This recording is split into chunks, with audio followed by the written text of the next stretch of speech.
Ubangiji kada ka azurta ni kaɗan ko kuma da yawa daga arzikin duniya, don kada na keta iyaka ko na manta haƙoƙin wuyana. Wadatacce ƙalilan ya fi mai yawa mai sanya shagaltuwa. Ya Ubangiji, shekaruna sun ja, haka zalika ƙarfina ya ja baya, yayin da adadin al'umma ta ya ƙaru.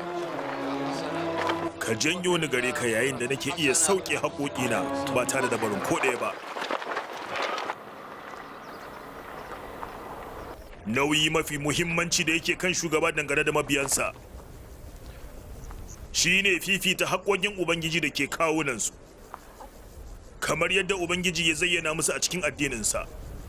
Ya rataya a wuyanmu mu nusar da ku akan aiwatar da umarnin Ubangiji gare ku a matsayin bayinsa masu biyayya, da kuma nisanta ku daga sabawa umarninsa ta hanyar aikata zunubi.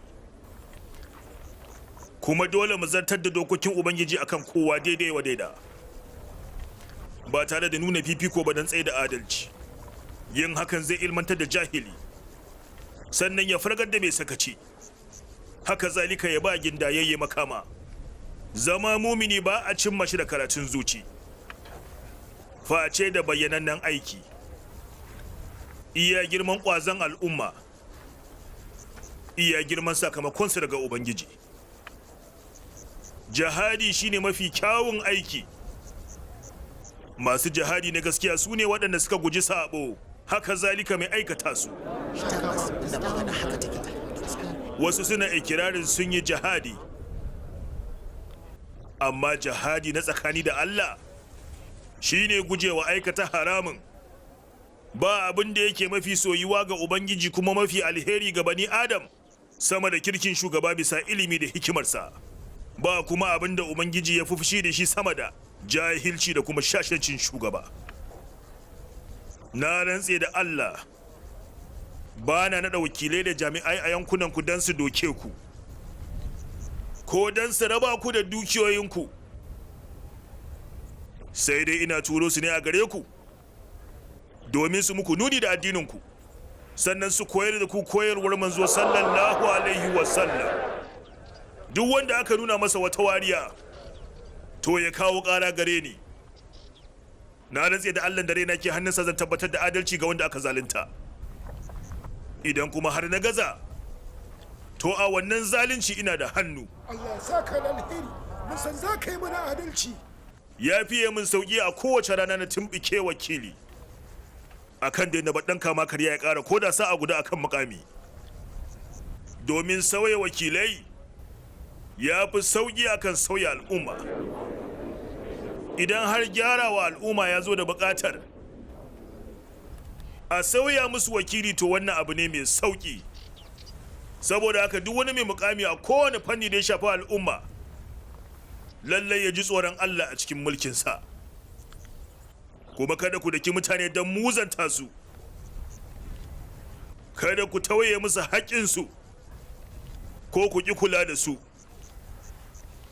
kada ku jefa su cikin halin wuya da ƙangi su fada cikin rudu. Ya jama'ata, yayin da kuka kammala ibadunku na hajji, jama'ar kowane yanki su zo su same ni tare da wakilansu da kuma jami'ansu, saboda in duba lamuransu. Zan saurari tsokacin kowa sannan na yanke hukunci. domin a biwa mai rauni haƙƙinsa a kuma yi wa kowa adalci.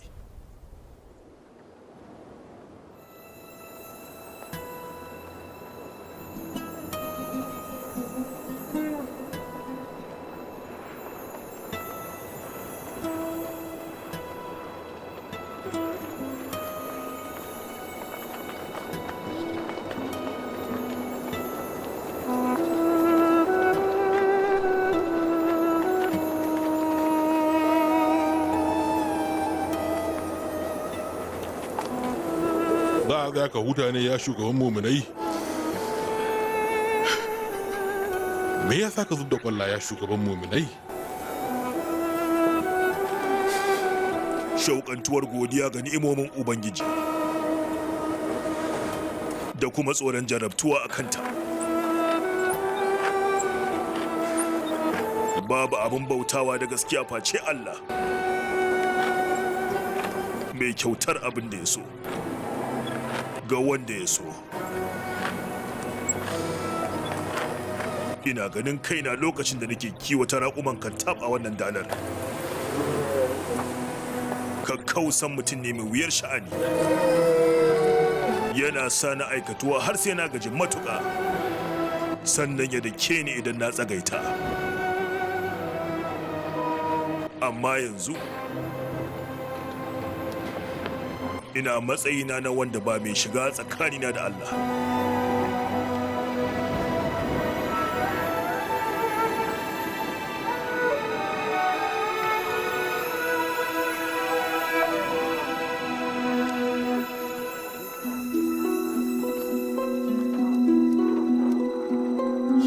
Shekaru 6 kafin risalar manzo.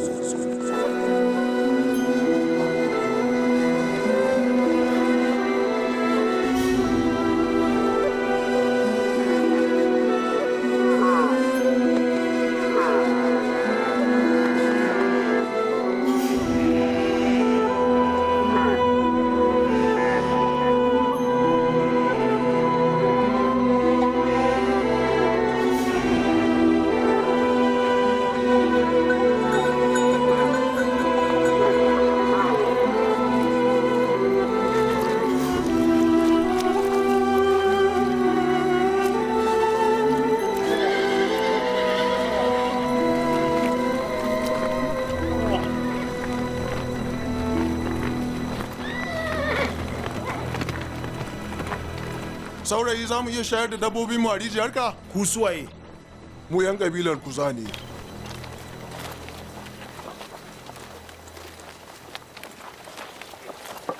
Idan na ƙi yadda fa.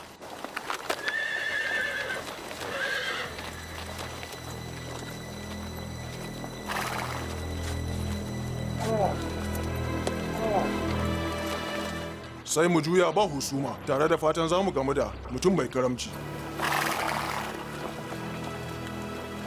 Shi mutum mai karamci ta lumana yakan bayar da abin da ya hana ta husuma. Idan na gama shayar da raƙuma na, ina maraba da ku za ku iya kawo naku ku shayar da su. Ya suna saurayin mai karamci? Umar. Umar ɗan Kattab. Daga wani dangin kabilar Quraysh. To, har ka san ni ba Qurayshe ne? Ai kamannin ba Qurayshe ba ta buya. Daga dangin Adi. Mutane masu kirki da kamala.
Umar, Inna ga irin kirarin da kike bukata na shigo miki da su ne? ka bar su a nan tukunna, ba za ka shigo ka ci wani abu ba ne? A'a, ba zan ci abinci ba har sai na kai kirare ga sauran innoni na, kuma ba zan makara ba wajen mai da raƙuman katab in ba haka ba zai yi fushi. Idan kana so za mu yi masa magana akan ya rage ayyukan da yake saka. Ba na bukatar sassauƙan aiki, daɗin ƙwarin jiki nake bukata. Wannan kuma an riga da an baka. Ubangiji ya ƙara maka ƙarfin jiki ya ɗan hantama. Ɗan tsaya Umar ɗan gidan Kattab.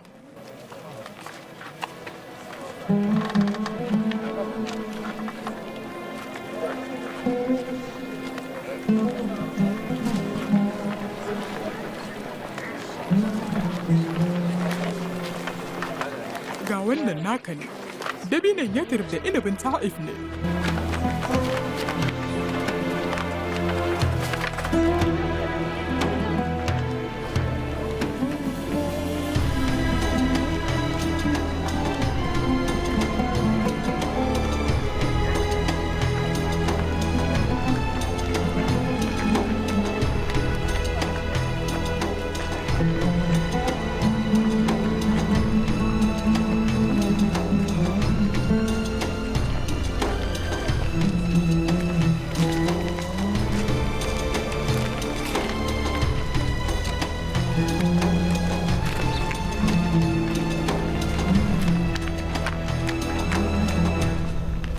Me yasa sai yanzu ka dawo? Raƙuman fa. Kayan kirare ne wa 'yan uwan ummata. Ina raƙuman? Raƙuman ka suna lafiya. Amma ba kamata ya ka fara tambayar lafiyar mai kula da su ba? Dan cikinka. Ɗana yana lafiya ne in dai har raƙumana suna lafiya. To shikenan ka kwantar da hankalinka. Raƙuman ka suna lafiya a dalar Majnan. Ban baro can ba sai To da. menene ya kawo ka nan kenan? Yanzu idan wani ya je ya kora su fa. Wai sai haka bayan duk raƙuman ka suna ɗauke da shaidar ka ta Kattab? Matsayin Alkatab ba daidai bane da na Utba bin Rabi'a mai garin Abd Shams. Ko kuma matsayin Walid ibn al-Mughira mai garin Makhzum. Haka zalika. Ni bayan kabilar Quraysh bane shugabar kabilar Larabawa? Hakan gaskiya ne a tsakanin mu da sauran kabilan Larabawa. Amma a tsakankanin mu ya mu Qurayshawa matsayin mu ba ɗaya bane. Waɗannan na Hashim ne, sauran kuma na Abd Shams, waɗancan na Makhzum, sannan waɗancan na Juma. Mutane sukan ƙara matsayi ne sanadiyar dukiya da kasuwanci. Don haka idan kana yin nesa da raƙuman babanka yayin da wani ya zo yi gaba da su, to. Ka yi maganar dukiya da kasuwanci. Zan iya kasuwanci? Shi kake so? To a ina kenan za ka samu jarin juyawa? Daga mahaifina, Al-Kattab. Lallai ka zo da wani zance. Dukiyar Kattab ta Kattab ce har sai bayan Kattab ya mutu. Wannan magana taka ko alamar faruwa ba za ta yi ba. Tukunna ma wai tunani kake cewa babanka kwana yake akan dukiyar fararen karfe da zinaru? Kana mun magana tamkar ni ma'aikacinka ne ba ɗanka ba. Tsab za ka daina zama wa ɗana in dai har na rasa wasu raƙumana yayin da kake tsaye a nan kana jayayya da ni. Amma dai ai zan ci abinci tukunna. Sannan na tafi da na ci yayin kwana a dalar Majnan. Idan na yi asara ba zan yadda ba. To shin a ganin ka zuwa yaushe ne za ka isa ga wannan dala mai nisa? Idan har ya zama da sai ka huta a nan tukunna. Amma baka yi la'akarin cewa wannan tazarar na shafe ba kafin na iso cikin Makka? Idan ba za ka kyautata min ba ai ka kyautata wa jakinka. Kasancewar yana buƙatar hutu. To wai tukunna menene ya sa ka dawowa?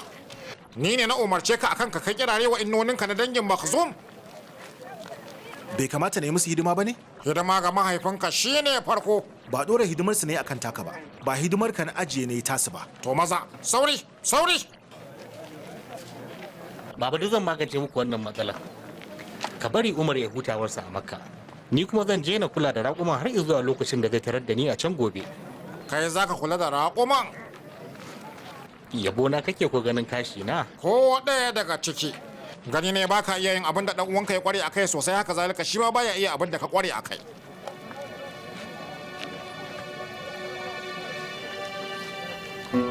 Mai cika alkawari baya ƙaryatuwa. Na tsaye akan kwakwarar ɗan ba baya jijjiguwa. Matsoracin mutuwa tsoronsa ke dabaibaye shi. Ko da ya nemi hawa zuwa sammai da tsani. Duk wanda ya kasance yana da wadata amma sam ya ƙi taimakon al'ummarsa zai fuskanci bara'a da sallamawa. Me ya kawo ka da wannan lokaci? Mummunan labari ka kawo? Abinci ne na kawo maka. Ka shafe duk wannan tazarar ne don kawai ka kawo min abinci? Na magance yunwata da dabinan inna. Maganar gaskiya na gaji ne da wancan zama. Kullum magana kenan akan kasuwancin kakanninmu. Matsayinka nan ya fi alkhairi sosai. Idan aka cire aikatuwar da Khattabi yake sanya ka. Ba na korafi. A nan wajen rayuwa tana buɗa ma tunani, ta kaifafa maganinka, ta tsaftace maka shauƙi, ta bayyana maka halittar Ubangiji. Su kuma raƙuma, idan kai mu'amala da su kamar yadda na yi, za ka fahimci suna buƙatar a gudanar da su da kyau. Za ka zo ka gane kowannensu a yadda yake. Kowannensu da irin fushinsa, ɗabi'arsa, buƙatunsa da kuma baiwarsa. Kowanne yana shiga garkensa, amma babu raƙuma biyu da suke zama iri ɗaya. Yayin da ka fahimci haka, sai ka tafi da su a matsayin garke, sannan ka kula da su a matsayin ɗaiɗaiku. Za ka kasance mai kyautata musu kamar uwa da abin da ta haifa.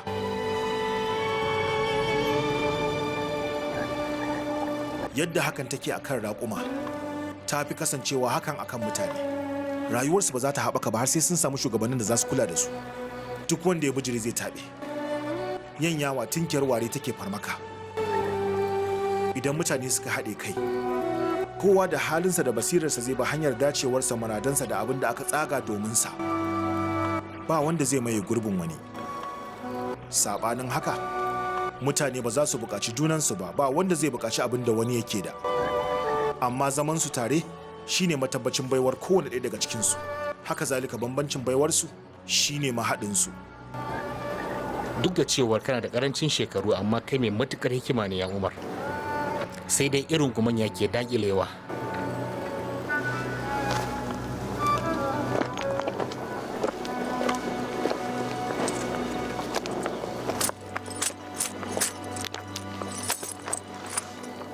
Me wannan? Ba ka ce kana son yin kasuwanci ba? Da bi fataken Quraish zuwa kasar Sham domin cimma muradinka. Idan ka dawo, sai ka bani labarin fadojinta, gonakinta da kyawun 'yan mata.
abokina Umar. Maraba da shugaban Gassan. Ya a hankula domin idan shugaban Gassan ya ji ka ƙara na zai kai ga shugaban Rum. Ina ni ina shi. Ni ɗan kasuwa ne kawai, ɗan kasuwa. Ya ka tashi yau Umar? Lafiya, kai fa? Ina lafiya godiya ga Ubangiji. Yaya ka baro can Makka? Lafiya lau. Waɗannan mutanen da kake gani abokai na ne daga Rum. Haka zalika abokan jari na. Na ba su labarinka. Na ce mun jarraba ka. Samun mutum nagartacce wanda san baya ƙara farashin kayansa ya... Ai gashi ka fara tayawa kamar yadda ka saba. Tun kafin ma ka ga kayan. Haka kake sai ka fara koda ni. domin ka bauɗa ni na yadda da tayinka. A ganin ka roman bakanka zai bankara Umar ne? Ba zan maka tsada ba idan kai ma baka min ba. Zan saida maka kaya ne domin sai naka. Duk wani yabo da kodawa da kai min nima haka zan maida maka da shi daidai wa daida. Ko ni ciniki kake wa waɗannan Romawan ta hanyar taɗi ɗan uwanka. Duk da cewar mu nau'i ɗaya ne kuma muna yare iri ɗaya, wa ya fi dacewa da a kyautatawa? Tabbas nau'in mu ɗaya, haka zalika yaran mu. Amma su kuma waɗannan mutanen addinin mu da ƙasar mu ɗaya. Da dai za ka yi imani da addini na, ka zama ɗan uwan ta fuskoki biyu. Wa ya sani? Sai ka ga na gabatar da kai ga shugaban Rum sannan ya maka alheri. Idan hakan ta faru, kai kanka sai ka ji ka fi son zama tare da mu kuma za mu yi maraba da kai. Rayuwa a nan Sham ƙasa mai wadatar lambuna da shuken ƙawa ta sha bamban da ta yankin Arabia. Dakata ya ishe ka haka. Idan kasuwanci ne ya kawo ka, to mu yi kasuwanci ko kuma ka kama gabanka. To ba komai. Me ka kawo mana? Ko me kake bukata daga kayan da ka sani? Turaren shafawa na hayaki, karo, dabino da yadukan Yaman duk akwai. Ƙahuna fa? Ƙahunan Habasha? Ba ni da, amma makwabtana suna da, zan karɓo maka. Iccen kujera fa? Shi ma haka.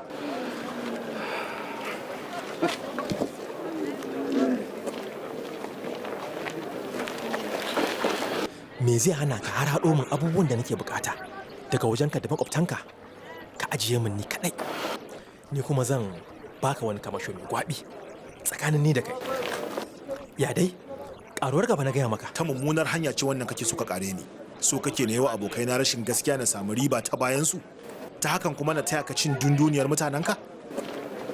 Idan har ka mallaki kayan kai kaɗai za ka iya ƙara farashi, sai farashin da ka ga dama kenan. Ni magana ta kullum akan abin da ya dace ne. Ba zan yadda wani daga abokaina ma ya zalunce ka ba. Zalunci shari yake haifarwa. Idan baka so a zalunce ka, to kada ka zalunci kowa. Addininka ne ya koya maka haka ya Umar? Ina nufin waɗannan gumakan da kuke bautawa. Ko da addini bai koya min haka ba. Da'a da kamala, haka zalika gaskiya da hakan suka raja'a. Iya waɗannan addini ne. To kai addininka me zai ce akan ɗabi'arka? Ko kai kuɗi da dukiya ne addininka, duk da cewar a baki wani addinin kake bi? Idan har addininka baya maka togaciya, to kamalar ka fa a matsayinka na balarabe, ko kuma dai da daddiyar tarayyarka da Rumawa ta gurɓata maka kamala. Na ɗauka cewa mutanen yankin Arabia da na Sahararta suna kishi akan zamanmu da Rumawa a nan yankin Sham. Babbar cibiyar mulkar duniya.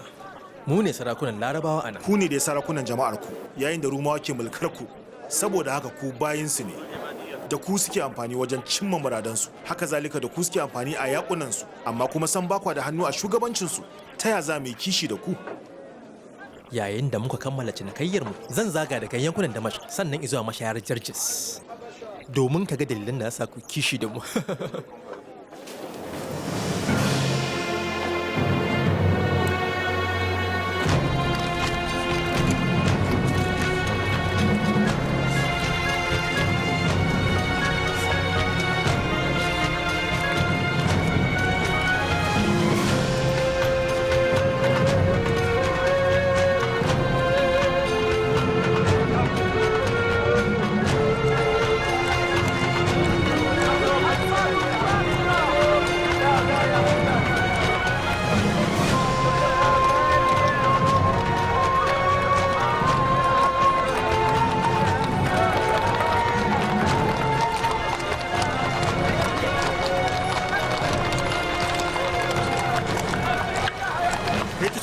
da shi kada ka zo mana da shi nan. Ubangiji ya datse harshenka. Ya za ka ce haka? Me yasa kake tattare ni? Wannan mutumin sojan Rum ne ba kake takaddama da shi. Haka ne? Yanzu na gani dalilin da yasa za mu kasance masu yin kishi da ku.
Shekara ɗaya kafin risalar manzo.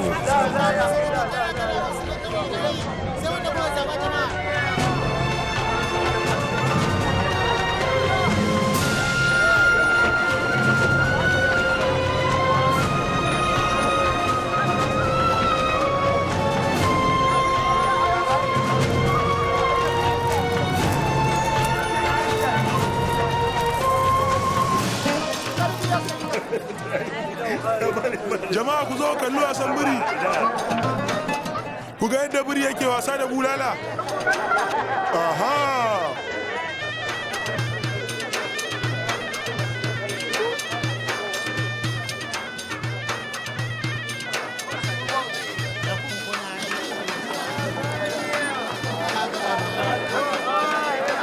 Sun bace ni? Mene? Dirhami 10? Ya yi yawa. Na rantse da lati riba ta rabin dirhami ce. Ko dai a karba a hakan ko kuma a haƙura. To an haƙura. Amma baka iya kasuwa ba. Shugaba Safwan. Saboda dirhami 1 zuwa 2 kawai ka kori wannan budurwa? Ya shugaba. Dukiyarka kuma ta mahaifinka nake kula da. Ni ba kowa bane face ma'aikacinku mai sai da hajojinku. Wannan farashi shine farashin da mahaifinka ya shar'anta min. To dai ka yanka wannan budurwa adadin yadin take so a farashin da take so. An gama shugaba. Da a ce da ku kyawun 'yan mata irin haka da yawa da kai da babanka kun talauci. Da a ce suna da yawa haka kuma ai da buƙatar mu ta kashe musu kuɗi raguwa za ta yi. Karancin zinare shine darajarsa. Sauran karafuna gama gari kuwa sun fi komai arha.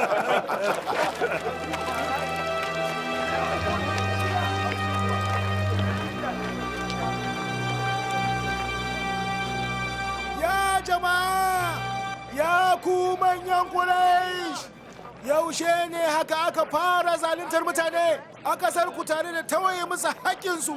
Me ya faru dan uwa?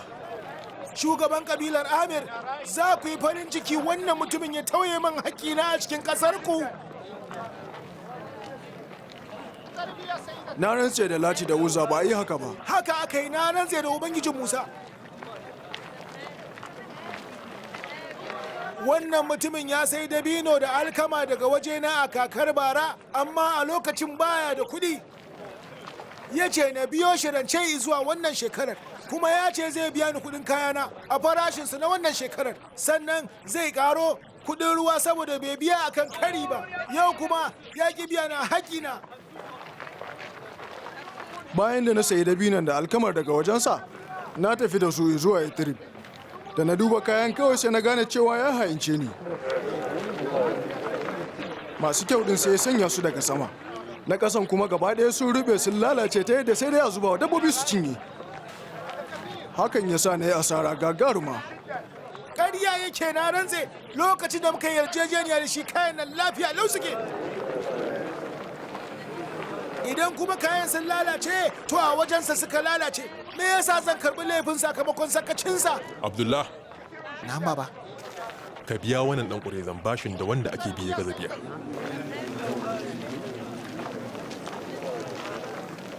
Kada mu bari Yahudawan Yathrib su ce, makwabtaka da Hausawa da Khazrajawa ta fi makwabtaka da mu, Ubangiji ya tsine wa makaracin cikinku.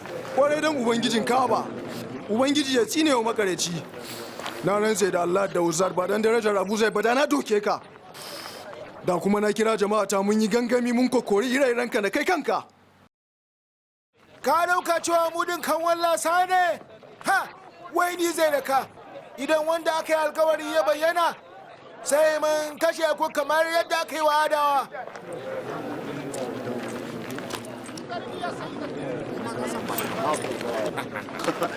Me ba Yahudan ke nufi da wanda aka yi alkawari? Wani annabi ne daga cikinsu, suna yawan cewa lokacin zuwansa ya yi. Duk lokacin da husuma ta haɗa su da larabawa sai sun kawo batun zuwansa. Sun yi imanin inda ya zo to sun fi ƙarfin kowa. Ha, mai yiwa ma ƙarshen su ne shi.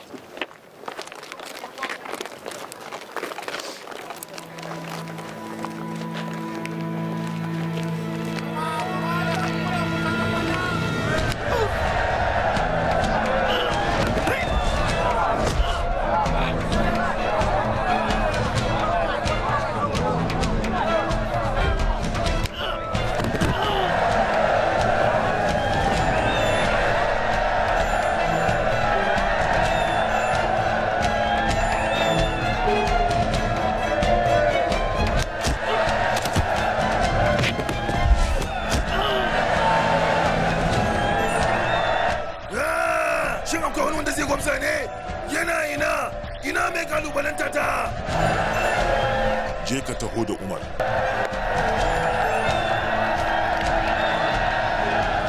Alkhansa ta zubar da hawaye kuma ta sa an zubar. A koda yaushe tana cikin alhini. Takan yi shiru ne domin sake sabon kuka. Umar! Yauwa, shiga ka.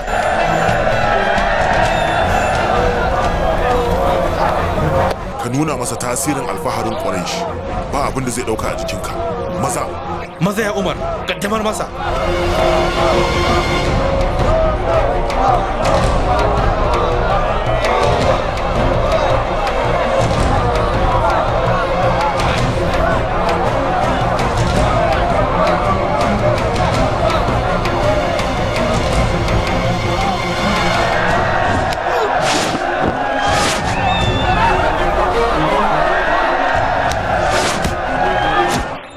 Da kyau ya Umar!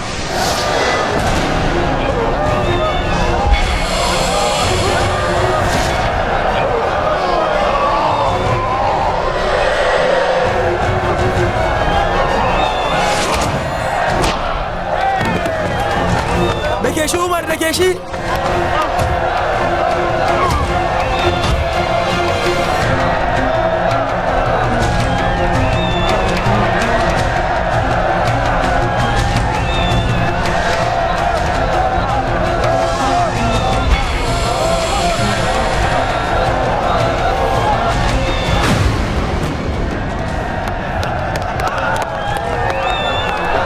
shine namijin Quraysh, kuma jaruminta, kuma wakilinta, kuma wazirinta, kuma kakakinta a yayin warware takaddama, kuma duk wanda yake ganin cewa a saman mu suke zai wakilci kabilarsa, to ya fito nan yanzu ko kuma ya ja can baya ya noke. Wannan mutumin ya jaddada baiwar Quraysh da matsayin da Ubangiji ya bata. Umar!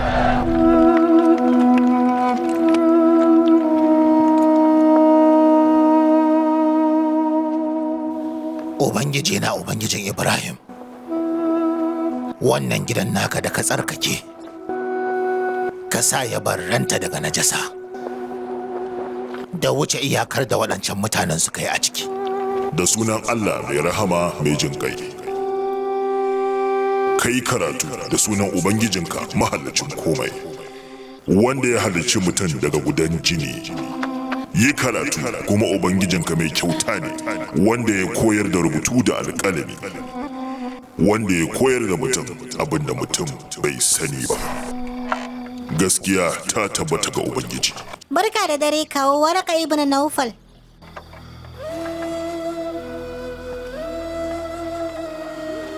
Ba kai ne dan gidan Abu Talib ba? Ali ne. Na rantse da Ubangiji dole babban al'amari ne ya kawo ka a wannan lokaci.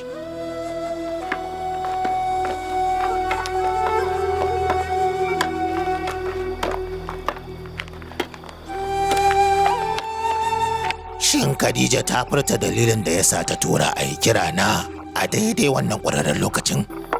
A'a.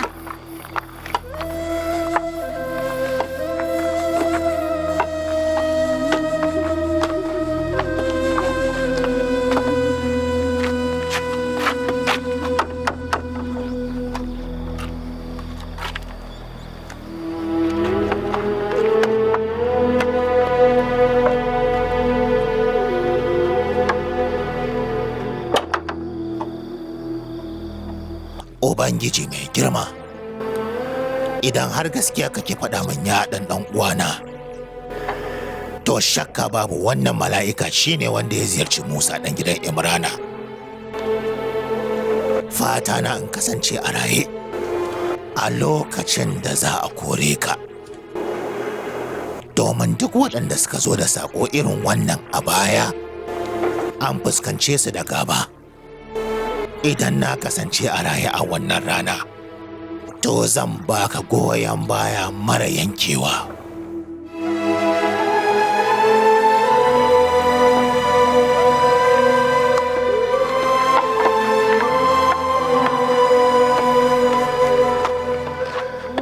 Dan uwana, lalle ka kasance tare da dan uwanka, domin saƙonsa gaskiya ne daga Ubangijin sammai da ƙasai.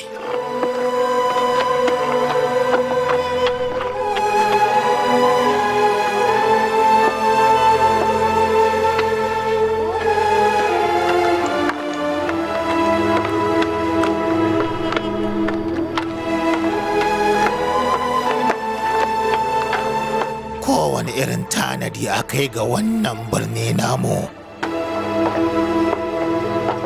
Da sunan Allah mai rahama mai jin kai.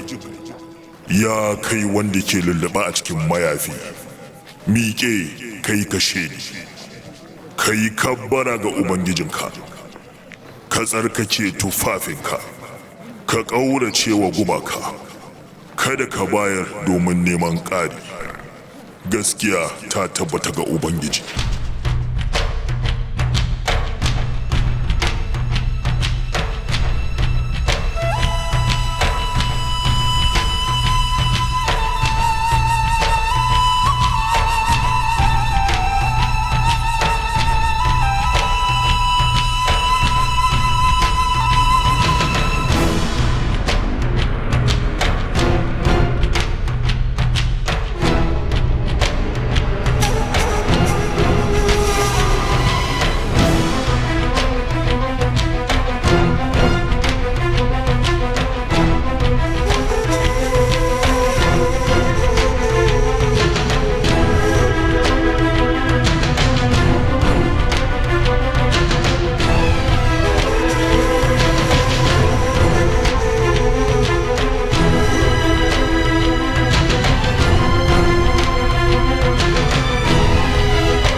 يا الله